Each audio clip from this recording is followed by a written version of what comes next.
अकाल सूखा कि इतने में ही सब जीव जंतु मनुष्य शरीरधारी बहुत मर जाते हैं। भयंकर सूखा, गर्म वायु तपती हुई, बचना मुश्किल है। उसी के घर्षण से दावानल, बड़े बड़े वनों में आग लग जाती है। पानी बूंद नहीं, न तालाब में, न कुआं में, न सरोवर में, न सरिता में, सब उष्ण ताप से सूख जाता है। बिना पानी के, बिना अन्न के तड़प तड़प करके जीव मरते हैं। कितना भयानक कष्ट है प्रलय में। हमें तो कष्ट ही कष्ट है।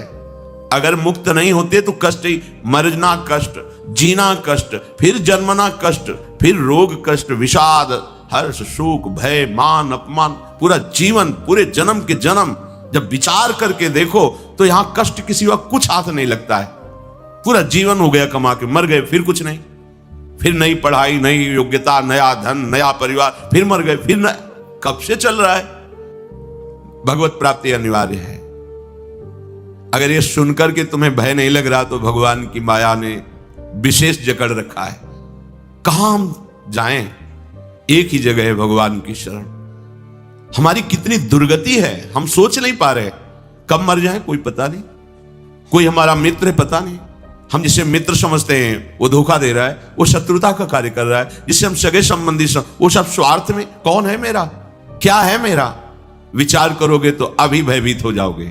और भयभीत होना मंगल है, क्योंकि जो शभीत आवा शरणाई, रखियो ताहि प्राण की नाई। यदि भयभीत होकर भगवान की शरण में चले जाओ तो भगवान जैसे अपने प्राण बहुत दुलारे होते हैं, ऐसे शरणागत का दुलार श्री भगवान करते हैं। एकमात्र हमारे बचने का उपाय भगवान के वचन से समझ लीजिए। वो कह रहे मामेव ए प्रपद्यन्ते माया में ताम तरन्ति।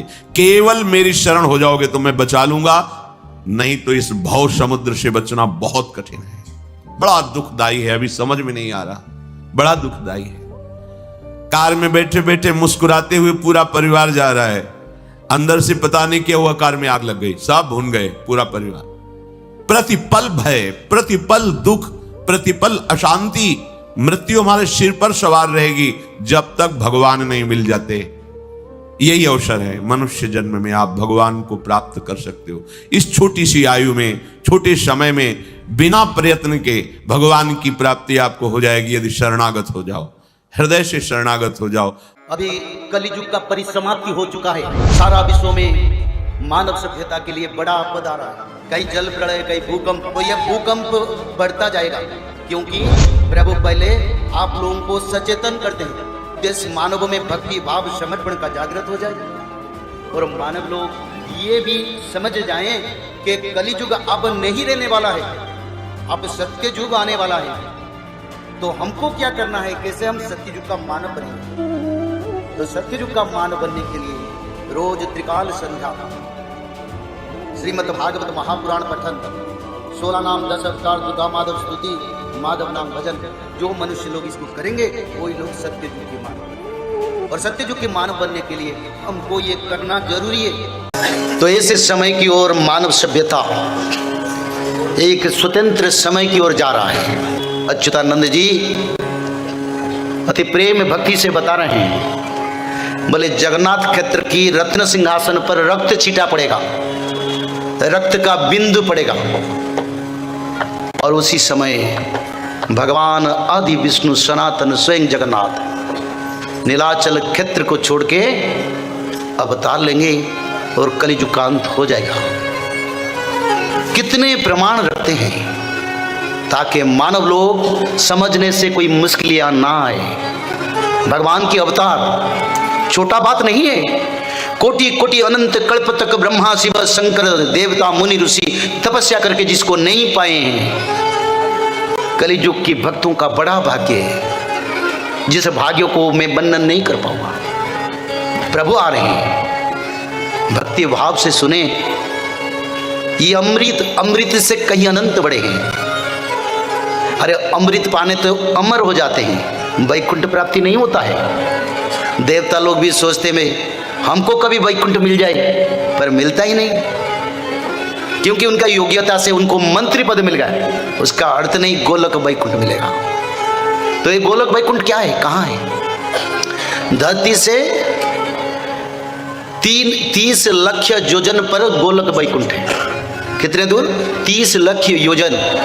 एक योजन 3 किलोमीटर से ज्यादा है। तो ये 30 लाख योजन से ज्यादा है। और कोई भक्त का प्रभु के वैकुंठ जाता है ना, उनको 30 लाख योजन ऊपर को जाना पड़ता है। मनुष्य लोग अपने कर्म के अनुसार ऊंचे को चलते। सबसे बुरा कर्म करने वाले 10 फीट के नीचे रह जाते हैं, 10-15 फीट के ऊपर, जिसको भूत लोग, प्रेत लोग, पिशाच लोग कहते हैं। और अच्छा कर्म करने वाले उसके ऊपर चंद्र लोग को जाते हैं। और अच्छा कर्म करने वाले सूर्य लोग या पितृ लोग को जाते हैं। और अच्छा कर्म करने वाले स्वर्ग लोग को जाते हैं। और अच्छा कर्म करने वाले ब्रह्म लोग को जाते हैं। और सबसे भगवान के जो प्यारा है, जो कृष्ण नाम, जैसे ये माता लोग नच रहे थे, देखो मैं तो प्रणाम करता हूँ, ये जो भाई और माता लोग नचते थे ना, मैं अनंत प्रणाम करता हूँ। ऐसे भाव अगर सब में आ जाए तो भगवान का कृपा संसार में राम राज्य बन जाएगा। अरे नचेंगे तो भगवान के नाम से नचेंगे। किसके लिए शरीर मिला है? खा के पी के मृत्यु हो जाएगा। अरे रोज तो खाते हैं, कभी अमृत तो खाओ ना। और भगवान के नाम से जब नृत्य होता है ना, अमृत आता है। स्वर्ग में देवता लोग भी सोचते हैं हम भी कभी ऐसे सत्संग में नाचें, क्योंकि मनुष्य से वैकुंठ जा पाएंगे। और देवताओं के लिए जो दुर्लभ आज हमको मिल रहा है, मेरा भी भाग्य है। प्रभु ने मेरे को बचा के रखे। कुछ हरिनाम करें, कीर्तन करें और प्रभु की शरण में जाएं। ये जीवन को, मेरे को जन्म होने की कोई इच्छा नहीं है कभी, क्योंकि मानव जीवन में क्या है? रोज दुख और रोज परिताप, रोज सुख। और दुख का अंत नहीं, सुख का अंत नहीं, तो कभी समांतराल यानी कभी शांति नहीं है। हर रविवार लोग जाते हैं घूमने के लिए।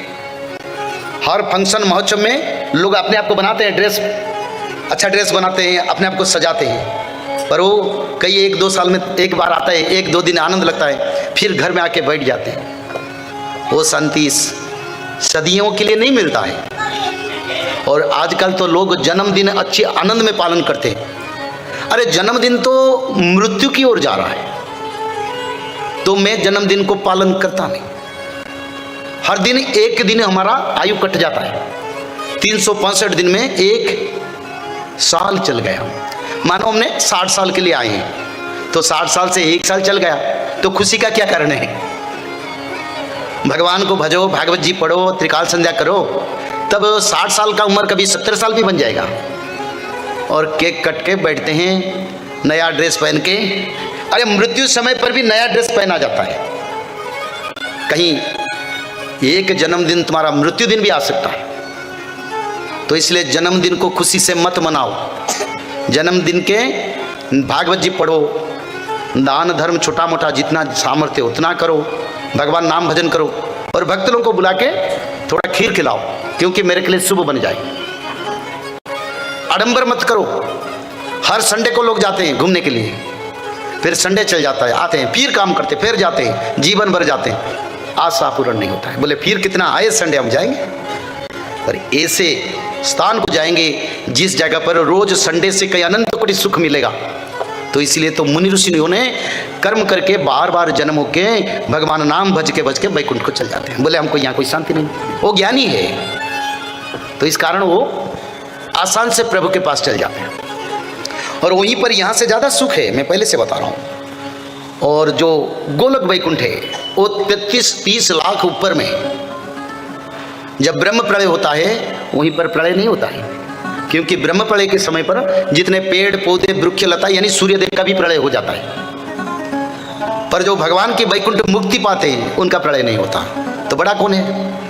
जिसको मुक्ति मिला वो बड़ा है ना, क्योंकि ब्रह्म प्रलय तो हर कल्प में होता है। जब ब्रह्मा जी निद्रा जाते हैं तब ब्रह्म प्रलय होता है। पर ब्रह्म प्रलय में भी मरने वाले मुक्ति लोग, धरती पर कई अनंत कल्प आता है, अनंत कल्प ब्रह्म प्रलय होता है, जिस समय कुछ भी दुनिया में नहीं रहता है, सारे विश्व जलमग्न हो जाता है। ऐसे सहस्र वर्ष रहने के बाद फिर 12 सूर्य उदय होते हैं वो जल को सुखाने के लिए। वो जल सूखने के बाद फिर ब्रह्मदेव को प्रभु निर्देश देते हैं सृष्टि सृजना के। तो इसमें सब मरते हैं। पर जो भगवान कृष्ण के भक्त उनका मृत्यु नहीं है, आनंद ही आनंद। तो इसीलिए भगवान कहते हैं ना, मेरे पास लौटा हो, मैं तुमको लेने के लिए इंतजार है, पर तुम आया में भटके समय को बर्बाद कर लेता है। तो ऐसे समय पर हमको सोचना चाहिए, प्रभु आ रहे हैं, भगवान कल्कि का कैसे स्वागत करेंगे। अपना घर में कौन कौन भगवान कल्कि का भजन करते हैं, हाथ उठाइए। जो लोग नहीं करते आज से करें, बोले प्रभु आप ही आए और हमको थोड़ा कृपा करें, क्योंकि आप अभी राजा बनने वाले हैं, हम सभी आपका प्रजा बनने वाले। हमारा आपकी कृपा होगा तो हमको भाग्य मिल जाएगा।